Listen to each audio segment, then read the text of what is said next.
Vijayawada city prime location లో ఒక G+3 building అయితే బ్యాంక్ ఆప్షన్ లో సేల్ కి వచ్చిందండి. టోటల్ 175 గజాల స్థలంలో అయితే ఈ యొక్క ప్రాపర్టీ ఉంటుందండి. అనగా మనకి సుమారుగా పావు తక్కువ 4 సెంట్ల స్థలంలో అయితే ఉంటుంది. అండ్ ఈస్ట్ ఫేసింగ్ అనగా తూర్పు ఫేసింగ్ లో అయితే ఉంటుందండి. బ్యాంక్ ఆప్షన్ ప్రైస్ వచ్చేసి మనకి 96,26,000 స్టార్టింగ్ ప్రైస్ అండి, రిజర్వ్ ప్రైస్ అన్నమాట. మనకి ఆప్షన్ ఈ రేట్ నుంచి అయితే స్టార్ట్ అవుతుంది. అండ్ ఇంకా లాస్ట్ డేట్ చూసుకుంటే కనుక అక్టోబర్ 25వ తారీఖు లాస్ట్ డేట్ అండి ఈ యొక్క ప్రాపర్టీకి.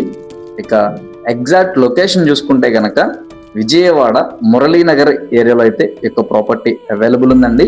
ప్రాపర్టీ ఎదురుగా మనకి 33 అడుగుల రోడ్డు ఫెసిలిటీ కూడా ఉందండి. సో నచ్చితే వెంటనే కాల్ చేయండి. మీ ఫ్రెండ్స్ అండ్ ఫ్యామిలీ మెంబర్స్ లో ఎవరికైనా ఈ వీడియో ఉపయోగపడితే తప్పకుండా షేర్ చేయండి. ఇటువంటి మరెన్నో ఇంట్రెస్టింగ్ అప్డేట్స్ కోసమై మన పేజ్ ని ఫాలో చేయండి, మన ఛానల్ ని సబ్స్క్రైబ్ చేసుకోండి. వీడియో నచ్చితే కనుక ఒక లైక్ చేయండి. Thank you for watching.